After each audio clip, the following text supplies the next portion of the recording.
Selamat pagi semua dan selamat datang ke webinar Mamogram adalah penyelamat ini.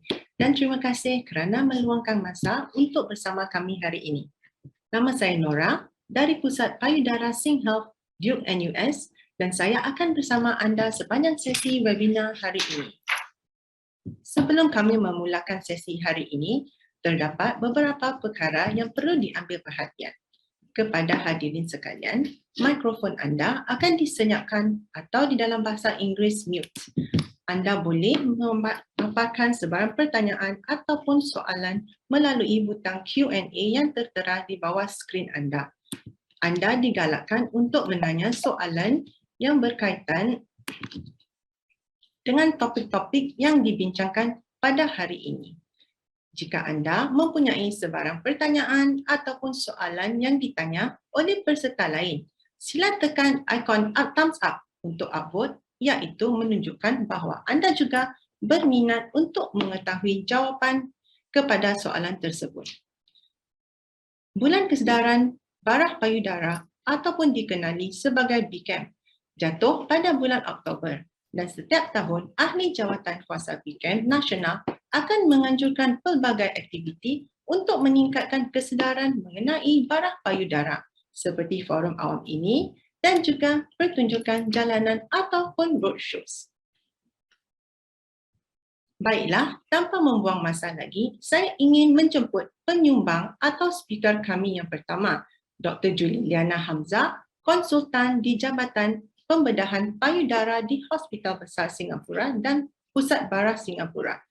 Dr. Julie akan membongkar fakta-fakta mengenai barah payudara. Dipersilakan Dr. Julie.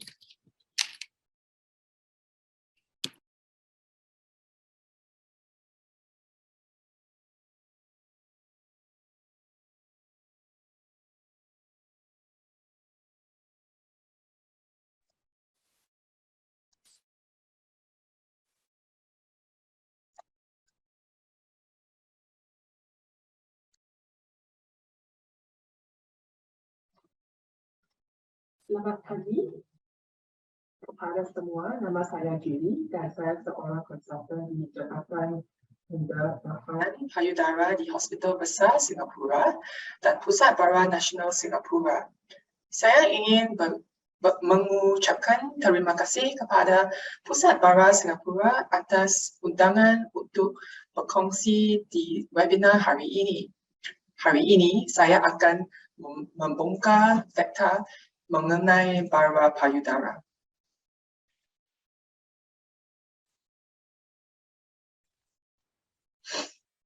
Mari kita kembali kepada asas untuk memahami bagaimana barah payudara berkembang atau apa yang lebih dikenali sebagai tahap barah payudara. Tahap barah payudara ditentukan oleh kebesaran tumor dan sejauh mana barah telah merebak.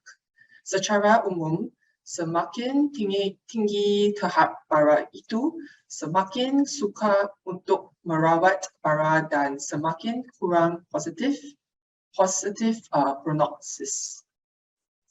Dalam barah payudara awal iaitu tahap 1 dan 2, sel-sel barah pada payudara dan mungkin telah atau mungkin belum merebak ke nodus limfa. Barah payudara lokal yang maju atau dikenali sebagai locally advanced ialah tahap 3. Di sini, sel-sel barah telah merebak ke nodus limfa di dalam aksela atau tisu-tisu sekeliling berhimparan payudara. Barah ini masih belum merebak ke bahagian badan yang lain. Dalam barah payudara metastatik, iaitu tahap 4, sel-sel barah telah merebak melepasi payudara ke bahagian badan yang lain. Buat masa ini, barah tahap ini tidak dapat dirawat dan pakar onkologi perubatan akan meredakan gejala agar dapat mengawal barah tersebut. Ini adalah mammogram seorang pesakit yang menghidap bara payudara awal. Calcification abnormal pada payudara yang boleh dinilai di sini tidak dikesan sebagai ketulan payudara atau keluaran cecer dari puting, tetapi hanya boleh dilihat pada mammogram apabila pesakit datang untuk pemeriksaan.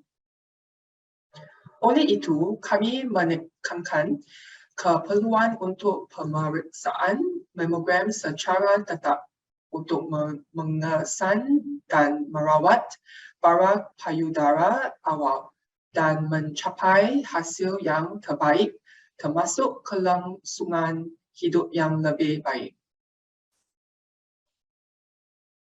Ini ialah gambar jisim payudara yang sudah berkulat dan ialah bara payudara lokal yang maju ataupun locally advanced. Pesakit tidak harus menunggu sehingga bara berkembang ke tahap ini kerana prognosisnya adalah lebih buruk. Apakah statistik tempatan bara payudara? Bara payudara ialah bara nombor 1 di kalangan wanita Singapura. 1 dalam 13 wanita berkemungkinan akan menghadapi bara payudara sebelum berusia 75 tahun. Lebih dari separuh wanita yang menghadapi bara payudara berumur antara 45 hingga 64 tahun. 1 daripada 6 wanita pula berumur di bawah 45 tahun. Kekerapan berlakunya bara payudara meningkat usia dan mula memuncak dalam kumpulan umur 50 hingga 60 tahun. Dalam tempoh 50 tahun, kita perhatikan bahawa kes tahunan bara payudara telah meningkat 3 kali ganda. Kemungkinan peningkatan ini disebabkan oleh faktor-faktor seperti perubahan dalam cara kehidupan di Singapura, termasuk melahirkan anak pada umur lewat dan tidak mempunyai ramai anak, kelaziman penyusuan badan dan tempoh penyusuan badan yang berkurangan, dan faktor risiko lain seperti penggunaan terapi penghentian hormon, penggunaan kontraseptif oral dan obesiti. Walaupun majoriti pesakit menghidap bara payudara awal tahap 1 dan 2, sebilangan besar masih dikesan pada tahap lanjut 3 dan 4, di mana prognosisnya lebih buruk dan rawatan bagi bara ialah lebih invasif. Bara payudara adalah penyebab kematian paling tinggi di kalangan wanita di Singapura. Tetapi seperti yang anda lihat di carta ini, kadar jangka hayat hidup pesakit bara payudara awal tahap 1 dan 2 ialah lebih baik. Walaupun kes bara payudara telah meningkat, lebih banyak wanita terselamat dari penyakit ini. Secara keseluruhan 50% pada tahun 1970 dan hingga 80% pada tahun 2010. Besar kemungkinan lebih ramai wanita yang lebih peka lalu menjalani Pemeriksaan saringan bara payudara lebih awal. Faktor risiko. Ini adalah faktor risiko bara payudara. Pesakit yang mempunyai risiko yang paling tinggi untuk menghidap bara payudara termasuk mereka yang mempunyai sejarah keluarga menghidap bara payudara, mutasi gen BRCA dan obesiti. Saya ingin menekankan bahawa majoriti bara payudara adalah sporadis dan kiri-kiri 5% berjumpa daripada keturunan, 15 hingga 20% berpunca daripada sejarah bara di dalam keluarga. Apakah yang boleh kita lakukan untuk mengurangkan risiko bara payudara? Bersenam dengan cara yang betul dan konsisten. Kekal aktif secara fizikal. Makan makanan yang mengandungi lebih buah-buahan, sayur-sayuran, bijirin, pemu dan rendah lemak.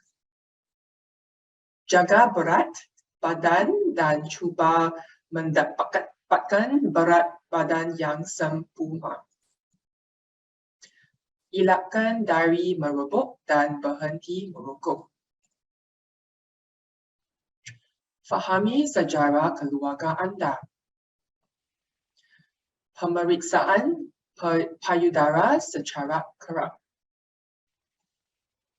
Tanda-tanda dan gejala.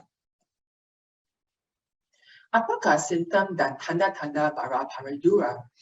Bara payudara tidak menyakitkan terutamanya di peringatan awal. Jika anda mendapati sebarang ketulan pada payudara anda atau perubahan pada kulit atau puting atau terdapat keluaran cairan atau darah dari puting, segera berjumpa dengan doktor anda. Anda perlu melakukan pemeriksaan payudara sendiri sebulan sekali.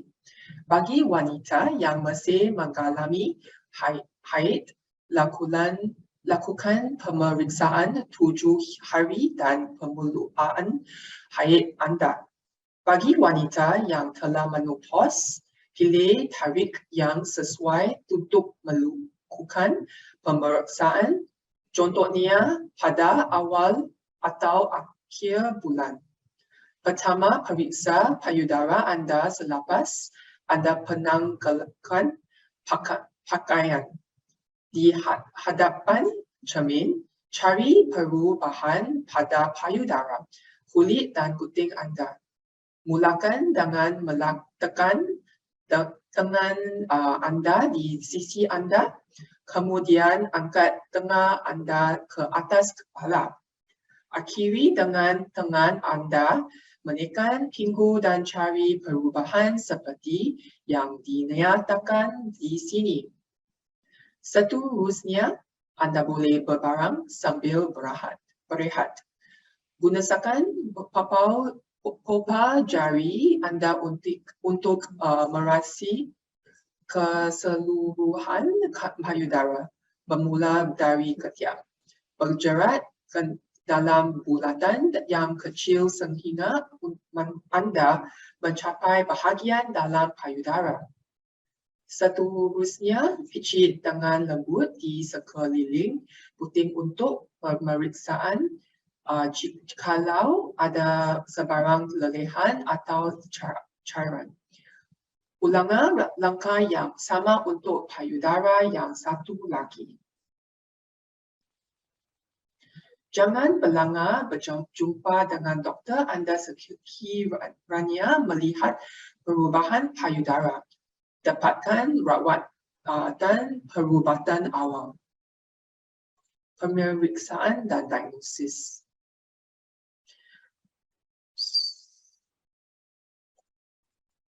Walaupun penting untuk kita mengetahui simptom dan tanda-tanda bara payudara, kebanyakan bara payudara awal tidak dapat dilihat dengan mata kasar atau dirasa dengan tangan. Oleh itu, adalah penting untuk melakukan mamogram untuk mengisahkan bara payudara awal. Kami mengesyorkan kepada semua wanita sama ada mempunyai simptom atau tidak untuk melakukan mamogram setiap tahun dari umur 40 hingga 49. Bagi wanita berumur 50 tahun ke atas untuk melakukan mamogram setiap 2 tahun.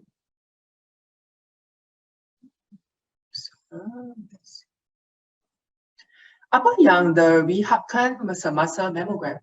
Menjawab dan mengisi soalan seringan. Setiap payudara dimampatkan secara mendatar antara dua plate pengimajan. Setiap payudara dimampatkan secara menyorong di antara dua plate pengimajan.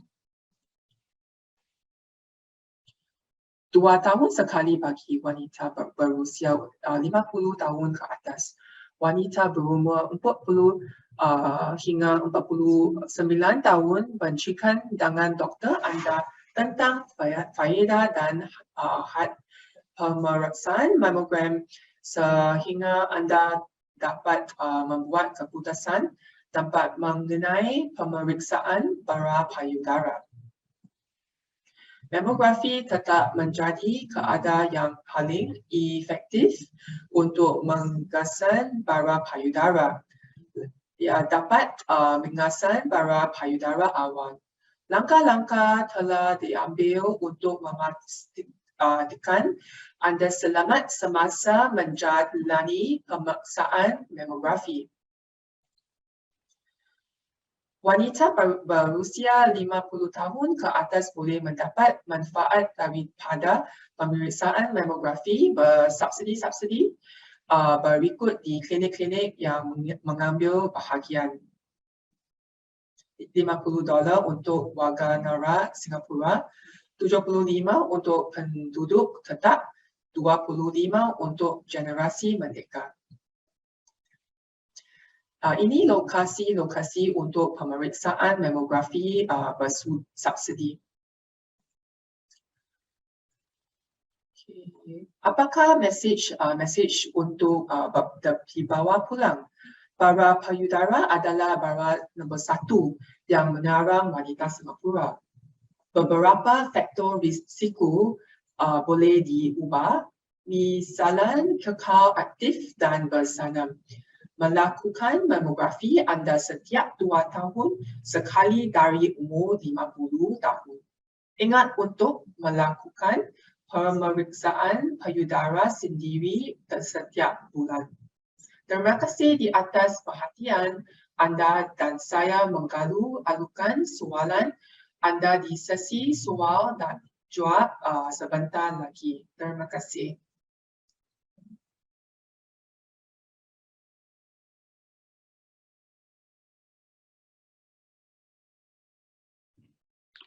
Terima kasih Dr. Julie. Amat penting ya untuk kita melakukan pemeriksaan payudara sendiri setiap bulan. Dan jangan lupa juga untuk melakukan mamografi supaya dapat mengesan bara payudara lebih awal. Dengan itu, saya ingin menjemput speaker seterusnya, Dr. Louis Su N, konsultan bersekutu di Jabatan Pembedahan di Hospital Universiti Nasional dan Hospital Besar Ng Teng Fong. Dr. Liu akan berkongsi mengenai pilihan untuk rawatan bara payudara dan pemulihan. Beberapa tinjauan pendapat ataupun dikenali sebagai poll akan ditayangkan di dalam segmen ini dan kami berharap anda akan dapat mengambil bahagian. Dipersilakan Dr. Lui.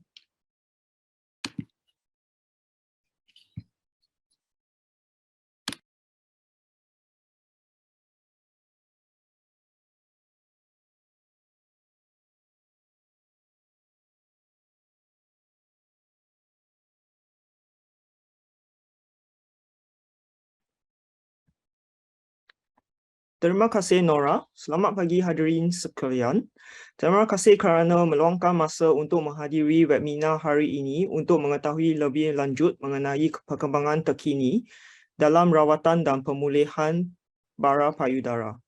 Saya Dr. Lui, pakar darah payudara di Hospital Universiti Nasional dan Hospital Besar Ng Teng Fong.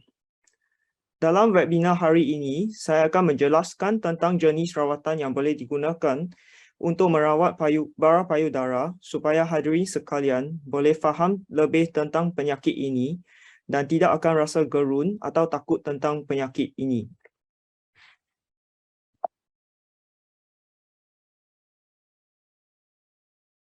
Yang pentingnya, tuan-tuan dan puan-puan perlu faham dan ingat bahawa bara payudara boleh dirawat. Kini, ada pelbagai cara rawatan yang boleh digabungkan untuk menentang penyakit ini. Dan rawatan tidak semestinya sangat susah atau ada banyak kesan sampingan. Kebanyakan rawatannya mudah diterima oleh wanita-wanita yang menjalaninya. Di Singapura, kebanyakan wanita yang menghidap bara payudara akan sembuh dan pulih daripada penyakit ini. Penyakit ini perlu dikesan di tahap yang awal dan wanita perlu menerima rawatan yang disarankan oleh doktor. Di Singapura, kadar kelangsungan hidup selama 5 tahun untuk wanita selepas selesai rawatannya adalah sangat baik. Jika dibandingkan dengan negara-negara lain di sekitar dunia, kadar ini sekurang-kurangnya sama atau lebih baik daripada negara lain. Bila dikesan, bara payudara boleh dibahagikan kepada 4 tahap bergantung kepada saiz bonjolan dan atau sudah merebak ke kelenjar di aksila atau ke tempat badan yang lain seperti paru-paru, hati atau tulang. Jika dikesan di tahap 1 sampai 3, tujuan rawatannya adalah kuratif dan kebanyakan wanita akan sembuh daripada penyakit ini. Kemungkinan penyakit ini berulang adalah juga kurang. Kalau dikesan di tahap 1, rawatannya adalah mudah dan mengambil tempoh 2 sampai 6 minggu sahaja. Jika dikesan di tahap 2 atau lebih, rawatannya mungkin lebih lama dan mengambil masa 6 sampai 9 bulan. Kalau dikesan di tahap 4, lebih susah untuk membuangkan semua bara dan tujuan rawatannya adalah paliatif dan mengawal simptom sahaja. Bila kita merancang rawatan bara payudara, ia akan dilaksanakan oleh pakar-pakar dari pelbagai disiplin seperti doktor pakar bedah payudara, jururawat, fisioterapi, pakar onkologi, pakar radiologi dan lain-lain. Rawatan juga disesuaikan untuk keseluruhan pesakit, bukan sahaja dari segi penyakit bara payudara, tetapi juga untuk mencegah penyakit ini berulang, sokongan psikososial penyakit dan juga untuk merancang untuk masa depan pesakit dengan memelihara kesuburan pesakit. Setiap pesakit bara payudara tidak tentu menerima rawatan yang sama. Sekarang ada pelbagai jenis rawatan bara payudara dan rawatannya akan disesuaikan untuk setiap pesakit sendiri untuk memastikan pesakit menerima rawatan yang terbaik untuk jenis bara payudara.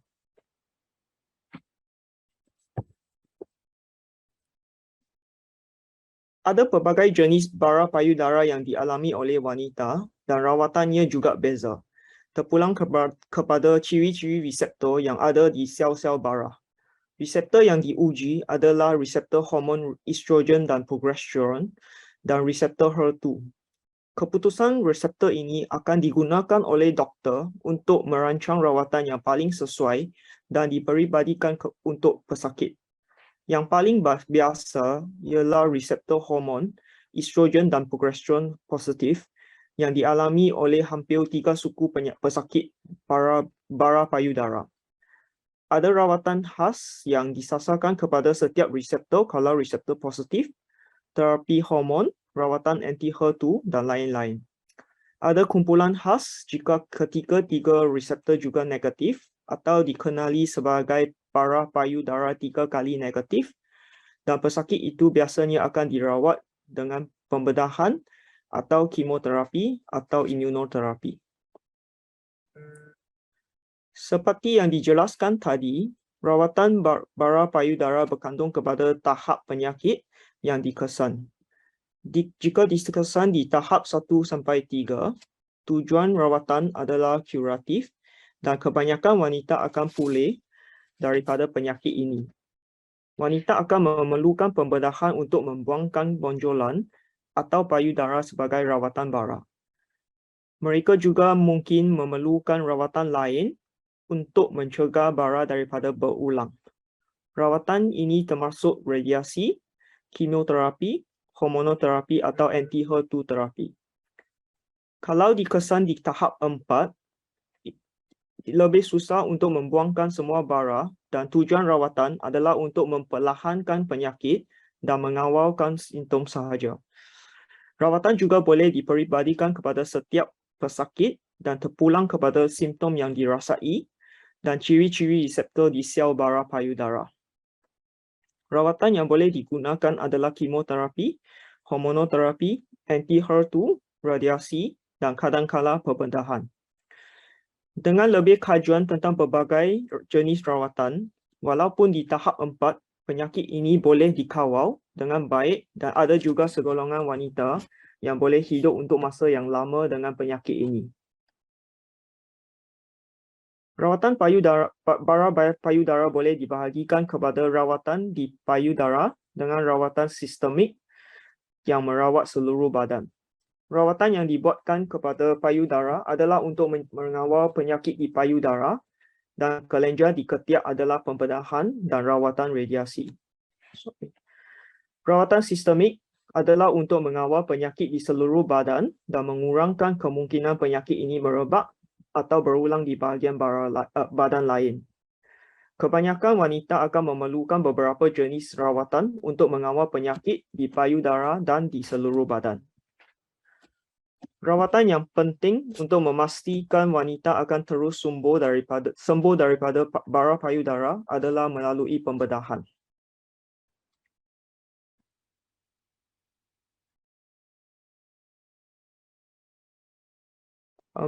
Pembedahan untuk rawatan bara payudara adalah mesti untuk membuangkan seluruh payudara. Saya harap hadirin sekalian boleh menjawab soalan ini dengan memilih ya atau tidak. Jawapan kepada soalan ini adalah tidak. Bara payudara biasanya muncul di payudara dan selepas itu akan merebak ke kelenjar limfa sebelum merebak ke bahagian badan lain. Sebab itu, rawatan yang penting adalah pembedahan kuratif untuk membuangkan bara dan bonjolan dari payudara dan memeriksa kelenjar limfa di ketiak untuk menguji kalau ada yang terjejas dan membuangnya jika diperlukan.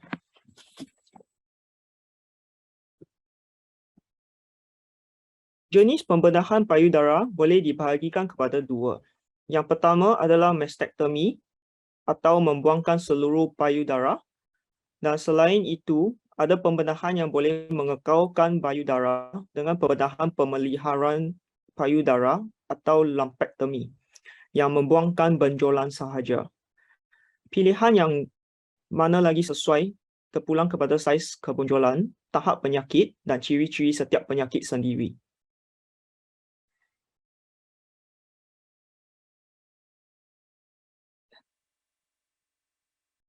Terapi mengekalkan payudara sesuai jika benjolan masih kecil atau wanita ada cukup tisu di payudaranya.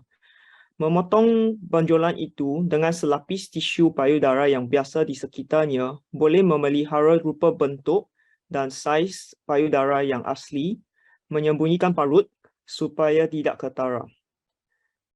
Gambar pesakit kita, benjolan 2 cm di bahagian luar dan atas payudara dekat ketiak, lukanya disembunyikan di ketiak dan selepas 6 bulan selepas habiskan rawatan radioterapi atau radiasi, luka itu hampir tak nampak.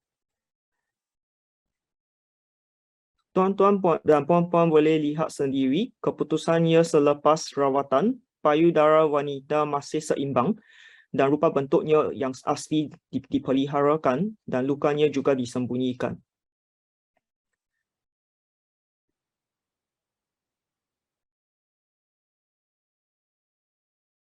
Kajian-kajian rawatan payudara sudah lama menentukan bahawa pembedahan untuk membuangkan benjolan dengan pemeliharaan payudara jika digabungkan dengan radiasi adalah sama kesan jika dibandingkan dengan mastektomi.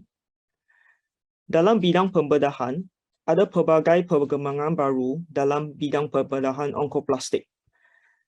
Gabungan operasi bara dengan bidang plastik atau kosmetik membolehkan kami menawarkan pembedahan pemeliharaan payudara kepada lebih banyak pesakit. Bahkan mereka yang mempunyai benjolan yang lebih besar dengan hasil kosmetik yang lebih baik. Kalau wanita tidak sesuai untuk menjalani pembedahan pemeliharaan payudara atau tidak mahu menjalani radioterapi, operasi yang sesuai adalah mastektomi. Ini adalah jenis pembedahan yang membuangkan seluruh payudara dengan kulit di atasnya, puting, areola, dan kami akan memeriksa kelenjar limpa. Lepas operasi, lukanya akan terus melintasi dada dan wanita akan rasa lepeh di tepi pembedahan. Lukanya boleh disembunyikan dalam koli. Wanita juga akan dipasangkan dengan prostesis yang sesuai untuknya yang boleh dipakai dalam koli biasa supaya mereka boleh pakai dengan baju yang biasa sahaja. Kalau wanita tidak mahu rupa bentuk lepeh, mereka juga boleh menjalani pembedahan pembentukan semula atau rekonstruksi. Pembentukan semula boleh dibuatkan pada masa yang sama atau beberapa bulan atau tahun selepas mastektomi, selepas wanita itu sudah selesai dengan semua rawatan bara payudara. Kalau pembentukan semula dibuat pada masa yang sama dengan pembedahan mastektomi, kulit di luar payudara dengan puting akan disimpan dan hanya tisu di dalam payudara akan dibuangkan. Selepas itu, pembentukan semula boleh dibuatkan dengan implan silikon atau kepingan tisu dari tempat badan yang lain akan digunakan untuk mengisi lubang di dalam kulit di payudara untuk mendapat rupa bentuk payudara yang asli untuk wanita itu untuk memadan payudara bertentu. Kalau pesakit memilih untuk menggunakan kepingan tisu di badan, tisu yang kerap digunakan adalah daripada belakang, bahu badan atau daripada perut. Otot dan lemak dari perut kita boleh dipotongkan dan ditarik ke payudara untuk mengisi lubang. Cara ini akan memberi keputusan yang sangat cantik dan seimbang dan membadan tepi yang bertentangan. Dan akan nampak biasa kerana kami menggunakan lemak dan tisu sendiri untuk mengisi lubang dan sama dengan tisu payudara sebelum itu. Otot di perut jika dipotongkan, kadang-kadang wanita akan rasa kelemahan di perut dan ada sikit risiko hernia di perut atau luka. Sekarang ada cara yang baru untuk menggunakan tisu dari perut untuk pembentukan semula payudara, tetapi menggunakan kemungkinan kelemahan otot dan risiko hernia kepada wanita dan akan meningkatkan mutu kehidupan wanita. Potong saluran darah di perut dan lepas itu bercantum dengan saluran darah di dada. Kami tidak akan potong otot di perut dan akan guna kulit dan lemak sahaja. Otot di perut akan dipeliharakan dan akan menghadap kekuatan biasa. Bila kita membuat operasi di payudara, walaupun kita simpan kulit dan puting di payudara untuk membuatkan pembentukan semula, pembedahan itu akan menjejaskan saraf di bawah kulit. Selepas operasi pembentukan semula, biasanya kulit itu akan rasa kebas dan beza daripada tepi. Sekarang, kita juga boleh membuat neurotisasi dengan menyambungkan saraf-saraf tisu kepada kulit di payudara dan meningkatkan penyembuhan perasaan dan sensasi kepada kulit di payudara wanita. Ini akan meningkatkan mutu kehidupan wanita.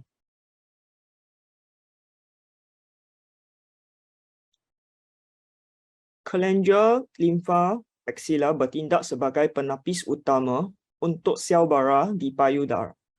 Ia menangkap sel bara yang mungkin merebak dari payudara ke bahagian badan yang lain. Masa pembedahan, kami akan menghantar beberapa kelenjar limfa untuk membuat ujian patologi untuk memeriksa kalau kelenjar ini mengandungi sel bara. Keputusannya mengambil masa lebih kurang setengah jam dan kita biasanya dapat keputusan pada masa pembedahan bila wanita masih bius.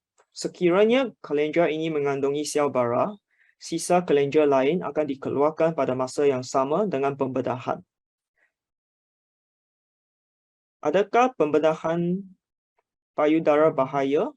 Semua pembedahan payudara dilaksanakan dengan bios umum dan dikirakan pembedahan kecil. Kebanyakan wanita juga rasa kurang sakit dan kurang kesan sampingan dan hanya perlu tinggal di hospital untuk masa yang pendek, lebih kurang 1 sampai 2 hari. Pilihan pembedahan bergantung kepada tahap dan jenis bara, keadaan wanita atau penyakit lain yang sedia ada, dan gaya hidup dan keperluan anda. Pelbagai pilihan yang sesuai boleh membantu anda merasa sihat dan menjalani kehidupan terbaik walaupun selepas pulih daripada bara payudara.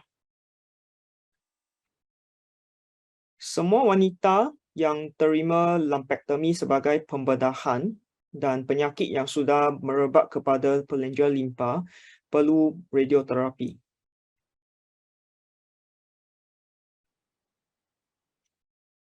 Radioterapi biasanya akan bermula selepas luka wanita sembuh atau pulih selepas pembedahan. Biasanya ini mengambil masa 1-2 bulan selepas pembedahan. Bila merancang rawatan ini, kami akan membuat simulasi CT scan dan rawatan radioterapi mengambil masa 3 sampai 6 minggu. Pesakit kena datang ke hospital 15 sampai 30 minit lebih setiap hari, Isnin sampai Jumaat untuk 3 sampai 6 minggu. Kesan sampingan radioterapi adalah kurang dan senang diterima oleh wanita. Kesan sampingan sinaran yang biasa adalah pada kulit. Kulit akan jadi lebih gelap macam rasa kulit yang sudah terbakar. Gambar di atas menunjukkan pesakit selepas 2 minggu radiasi. Payudara kiri boleh dilihatkan adalah lebih gelap. Selepas habis rawatan, lebih kurang 6 bulan sampai 1 tahun, warna kulit akan pudar dan kembali ke warna yang asli.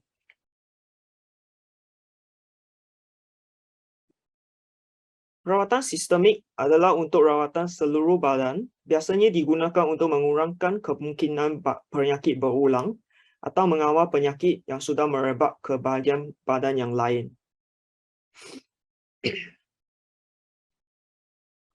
Rawatan sistemik adalah ditunjukkan kepada sel-sel bara di luar payudara untuk mengurangkan kemungkinan bara merebak ke tempat badan lain dan mencegah pengulangan bara di payudara dan kelenjar aksila dan juga seluruh badan.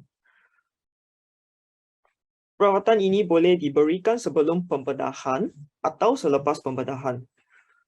Sebelum pembedahan atau neoadjuvant treatment, terapi sistemik boleh mengecilkan bonjolan dan membolehkan pembedahan pemeliharaan payudara. Kita juga boleh menguji biologi tumor dan memberi masa untuk ujian genetik atau optimalisasi kesihatan untuk pembedahan. Selepas pembedahan, terapi sistemik juga boleh diberi untuk mencegah bara dari berulang dan merawat sel bara di bahagian badan yang lain. Kemoterapi, kebanyakan wanita rasa gerun atau risau bila mendengar perkataan kemoterapi.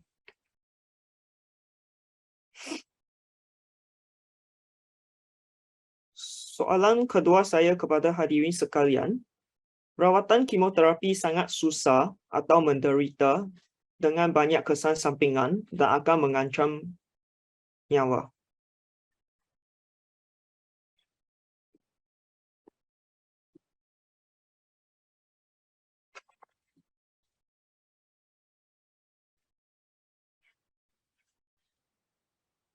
Jawapan kepada soalan ini adalah tidak.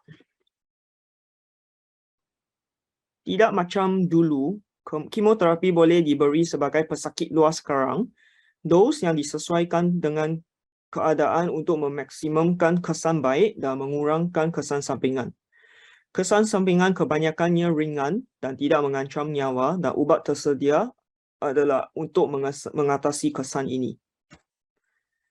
Bukan semua wanita yang menjalani kemoterapi akan mengalami keguguran rambut. Bila menjalani kemo, jangan terlalu risau tentang penampilan anda, dan ada banyak wanita yang menggunakan topi, selendang atau pakai tudung untuk menutup kepala. Jadi, mereka juga nampak bergaya dan cantik. Selepas selesai kemo, semua rambut akan tumbuh semula. Terapi menyejukkan kulit kepala boleh membatas jumlah kemoterapi yang sampai ke folikel rambut. 5% pesakit mengalami kurang keguguran rambut selepas terapi ini. Terapi endokrin digunakan di pesakit yang mempunyai bara yang hormon positif. Ada pelbagai jenis terapi endokrin untuk wanita yang pra-putus haid dan lepas putus haid. Terapi endokrin boleh ditahan dan kesan sampingan juga kurang. Ia boleh ditukar kalau kesan sampingan tidak selesa.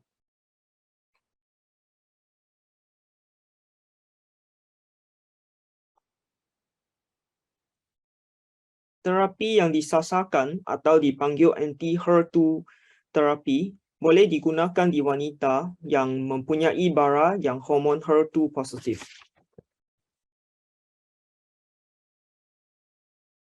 Sel biasanya perlu melalui beberapa tahap kejadian sebelum berubah daripada sel biasa kepada sel bara.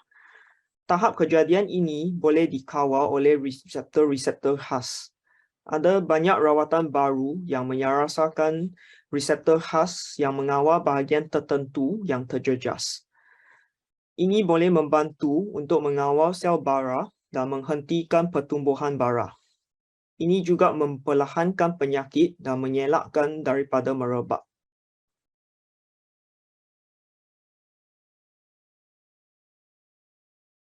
Terapi mengarah ke HER2 digunakan untuk bara payudara HER2 positif.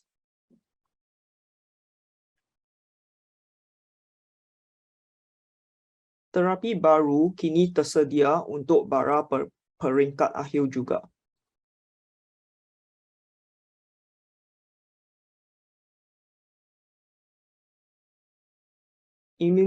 Imunoterapi pada masa ini hanya digunakan untuk bara payudara 3 kali hormon negatif atau peringkat akhir sahaja, tetapi mempunyai potensi untuk digunakan dalam keadaan lain.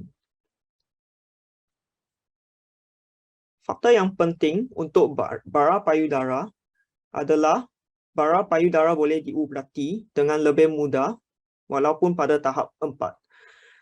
Bara payudara peringkat awal dapat disembuhkan dan dapatkan pertolongan lebih awal. Rawatan bara payudara telah bertambah baik dan kurang kesan sampingan sekarang. Ujian klinikal dapat membantu meningkatkan rawatan bara payudara. Seperti yang ditunjukkan di gambar raja di atas, penyakit bara tahap 1 mempunyai kadar kelangsungan hidup yang tinggi. Jika bara merebak dan berkembang ke tahap 2 atau 3, kadar kelangsungan hidup akan menurun. Salah satu faktor yang membantu kaum wanita Singapura mengesan bara payudara di peringkat awal adalah melalui pemeriksaan sendiri dan mamogram sekali sekala.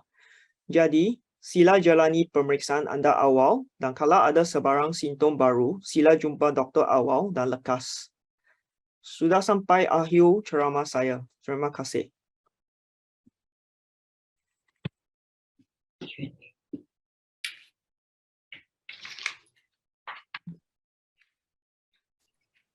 Terima kasih Dr. Lui dan terima kasih kepada anda yang telah mengambil bahagian di dalam poll kami tadi. Kami telah sampai ke segmen soal jawab ataupun Q&A. Jika anda mempunyai pertanyaan ataupun soalan, sila tekan butang Q&A yang tertera di bawah skrin anda dan typekan soalan anda. Kami juga telah pun menerima beberapa soalan yang telah dikirimkan semasa pendaftaran bagi webinar ini. Saya akan mulakan dengan soalan yang pertama untuk Dr. Julie. Berapakah umur untuk buat mamogram? Mula lakukan mamogram setiap tahun dari usia 40 dan setiap 2 tahun sekali dari umur 50 tahun.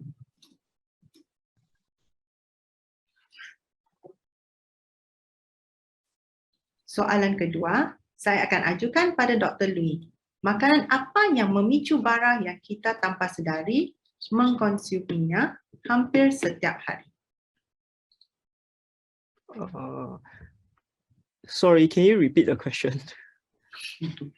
Makanan apa yang memicu bara yang kita tanpa sedari mengkonsuminya hampir setiap hari?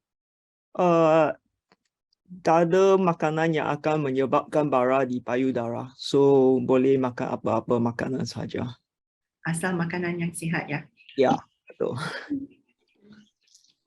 Untuk soalan ketiga kita ya, untuk Dr. Julie.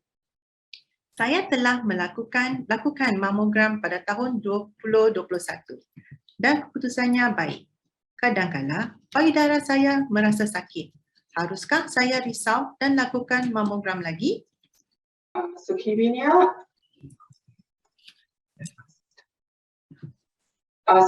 anda mempunyai gejala bara payudara, segera ke doktor anda untuk pemeriksaan lebih lanjut seperti untuk memastikan jika scan payudara diperlukan. Soalan keempat, saya ajukan kepada Dr. Louis lagi. Saya takut nak buat rawatan. Okay. Soalan yang selalu pesakit kemukakan. Okay, so macam apa yang saya sudah cakap di ceramah saya, kami tidak perlu takut atau risau kerana sekarang ada banyak jenis rawatan yang boleh diberikan kepada pesakit dan kami juga boleh membincang untuk apa-apa rawatan yang lebih sesuai untuk pesakit tersebut.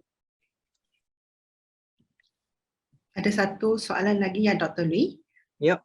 Bagaimanakah kita boleh mengesan tanda-tanda bara lebih awal? So kami kena buat pemeriksaan sendiri awal dengan memeriksa payudara sendiri dan kadang-kala kami juga boleh membuat mamogram untuk wanita yang berumur 40 sampai 50 boleh buat mamogram setahun sekali dan untuk wanita yang lebih daripada umur 50 boleh buat mamogram 2 tahun sekali di poliklinik.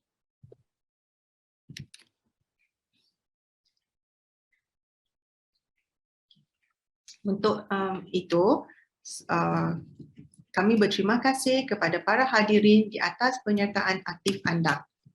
Dan juga, I think there's one more questions at the Q&A thing, Q&A box, right?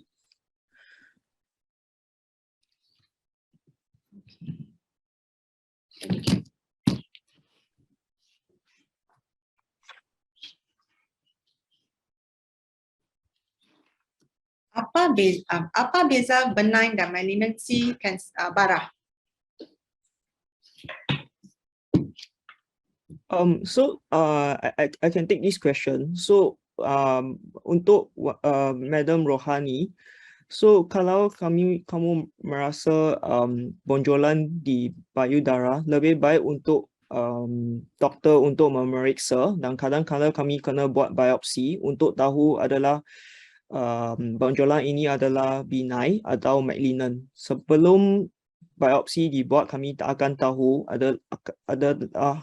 adakah bonjolan ini benign atau malignant. So kalau kamu ada rasa bonjolan, even your mammogram is normal in July, saya akan suruh kamu pergi jumpa doktor dan buat pemeriksaan.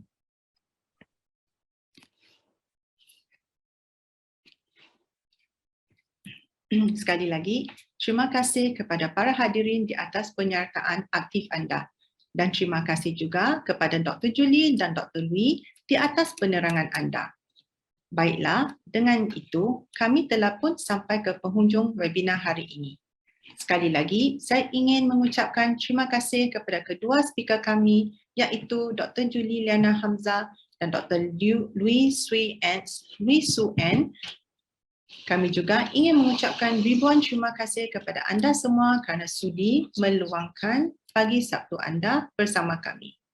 Kami harap anda telah dapat meraih panduan dan nasihat yang boleh diterapkan di dalam aktiviti anda seharian. Kami mengalu-alukan pertanyaan anda dalam webinar dan aktiviti kami pada masa yang akan datang. Sehingga berjumpa lagi. Terima kasih semua.